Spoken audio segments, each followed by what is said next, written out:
Hello met, आप celluloid paradise में हैं और वीडियो में आगे बढ़ने से पहले आपके लिए एक स्पॉइलर अलर्ट है। आपको आगे वीडियो में स्पॉयलर्स मिल सकते हैं। सो मेट, एंटमैन क्वांटामेनिया मूवी अगर हम मानते हैं कि 2 घंटे के आसपास है तो पहले आधे घंटे में ही एंटायर फैमिली क्वांटम रियल्म के अंदर होनी चाहिए। उसके बाद बाकी 1.5 घंटा या 1.5 घंटे से ज्यादा हम क्वांटम रियल्म को ही देखने वाले हैं, एक्सप्लोर करने वाले हैं। बहुत ही एक्साइटिंग होने वाला है। ट्रेलर में क्वांटम रियल्म काफी अलग लग रहा है, बहुत कूल लुक है क्वांटम रियल्म का। अब पहली इंपॉर्टेंट बात, जेनेट वेन डायन यानी हैंक पिम की वाइफ होप वेन डायन की माँ स्कॉट लैंग की एक तरह से मदर इन लॉ, ये 30 इयर्स तक 30 सालों तक क्वांटम रियल्म के अंदर थी और उनकी उम्र रियल लाइफ ह्यूमन की तरह ही बढ़ी। वो एजेड होके बाहर निकली। लेकिन इन्फिनिटी वॉर के स्नैप के बाद स्कॉट लैंग 5 घंटे के लिए अंदर था, लेकिन जब वो बाहर आया तो रियल लाइफ में 5 साल बीत चुके थे। तो हम ये मान सकते हैं कि क्वांटम रियल्म के जितना अंदर ह्यूमन जाएगा उस हिसाब से एनवायरनमेंट चेंज होती जाएगी, टाइम अलग से बिहेव करने लगेगा। अब आप सोचिए कि क्वांटम रियल्म के अंदर जेनेट वेन डायन 30 सालों तक थी। 30 इयर्स बहुत लंबा वक्त है और इतने सालों तक वो सरवाइव कर गई, मतलब काफी एडवेंचर रहा होगा या फिर उनकी मदद किसी ने की होगी। अब उनकी मदद कैंग ने की थी या नहीं ये मूवी में हमें पता चलेगा, या फिर वो कैंग से बची हुई थी क्वांटम रियल्म के अंदर, या फिर कैंग के साम्राज्य तक वो पहुंचे ही नहीं थी, उसके बॉर्डर एरिया में थी या उसके थोड़े से अपर लेवल में थी। मतलब अगर हम ये मान ले कि कैंग का अब ये लोकेशन क्वांटम रियल्म के एकदम कोर में है, एकदम सेंटर में है, एकदम आखिर में है, जहां पर कैंग ने अपना एक सल्तनत बना लिया है, तो वहां पर जेनेट वेन डायन छुप के रह रही थी और बाद में वो सिग्नल्स भेज रही थी रियल लाइफ में, जिसकी वजह से एंटमैन एंड द वॉस्प में वो क्वांटम रियल्म से बाहर आ गई। सो मूवी में उनके पास्ट के सीन्स काफी दिखने चाहिए। न्यूज ये है कि बिल मुरे का जो कैरेक्टर है वो बेसिकली जेनेट के साथ जुड़ा हुआ है। उसने क्वांटम रियल्म के अंदर जेनेट की मदद की थी बचे हुए रहने में, या फिर एक तरह से उसमें लव एंगल भी हो सकता है। अब मैं बात करना चाहूंगा क्वांटम रियल्म के बारे में। ट्रेलर में जो उसका लुक मिल रहा है वो एक तरह से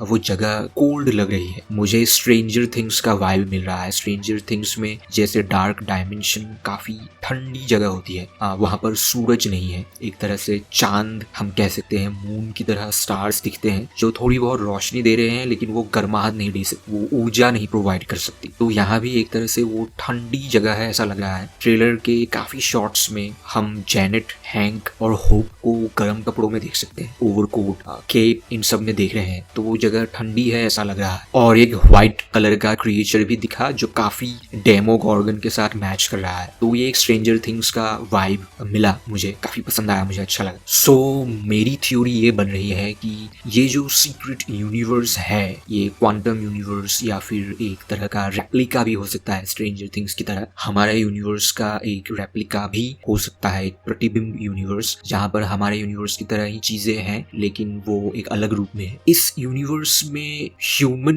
नहीं थे, मुझे लग रहा है क्रिएचर्स ही रहे होंगे अलग अलग तरह के, जहां पे कैंग किसी तरह से पहुंच गया और कैंग ने अपना एक बेस बना लिया है। टेक्निकली एडवांस्ड एक माहौल उसने क्रिएट कर लिया है जहां पर काफी शिप्स की तरह दिख रहे हैं, बिल्डिंग्स भी दिख रही है, काफी एडवांस्ड लैब की तरह है। तो ये सब कैंग ने खुद बनाया होगा और कुछ ह्यूमंस को उसने शायद किडनैप भी किया है, या फिर अलग अलग यूनिवर्स से कुछ एलियंस को भी उसने वहां लाया है, या फिर वहां के क्रिएचर्स को उसने एडवांस कर दिया है जैसे वेक्ना ने एडवांस किया है स्ट्रेंजर थिंग्स में। अब केसी लैंग ने जो डिवाइस बनाया है, उस डिवाइस से जो क्वांटम रियल्म के अंदर सिग्नल गया है वो इंपॉर्टेंट है, वो डिवाइस इंपॉर्टेंट रोल प्ले करने वाला है। वो डिवाइस या फिर वो मैकेनिज्म, उस डिवाइस के ऊपर जो एक ऊर्जा का घेरा बन रहा था, वो शायद कैंग को चाहिए। इसलिए ट्रेलर में काफी जगहों पर ऐसा लग रहा है कि केसी लैंग को एक तरह से प्रोटेक्शन दे रहा है स्कॉट लैंग और होप। तो वो डिवाइस शायद कैंग को चाहिए जिसकी मदद से वो कुछ एक्टिवेट करेगा, या फिर उसका कुछ बहुत बड़ा प्लान है। अब कैंग का कैरेक्टर लिख रहे हैं माइकल वॉल्ड्रॉन, जो काफी वेल नोन राइटर है। उन्होंने रिक एंड मॉर्टी सीरीज लिखा है, वो सीरीज भी टाइम और स्पेस के साथ जुड़ी हुई एनिमेशन सीरीज है। सो माइकल वॉल्ड्रॉन ने लोकी में ही हु रिमेन्स को इंट्रोड्यूस यूज किया था और उससे कैंग अलग होने वाला है और ये कैरेक्टर काफी कॉम्प्लेक्स भी होने वाला है आगे। सो मूवी कॉम्प्लेक्स भी होगी थोड़ी सी और इमोशनल भी होने वाली है क्योंकि एंटमैन मोस्ट प्रोबेबली आगे ना हो, मैंने ऑलरेडी बताया है आपको। और केसी लैंग जो आगे सुपर हीरो बनेगी, उनका सुपर हीरो नेम स्टिंजर होने वाला है, एंट गर्ल या एंट वुमन ऐसा नहीं होगा। सो एंटमैन एक ही था,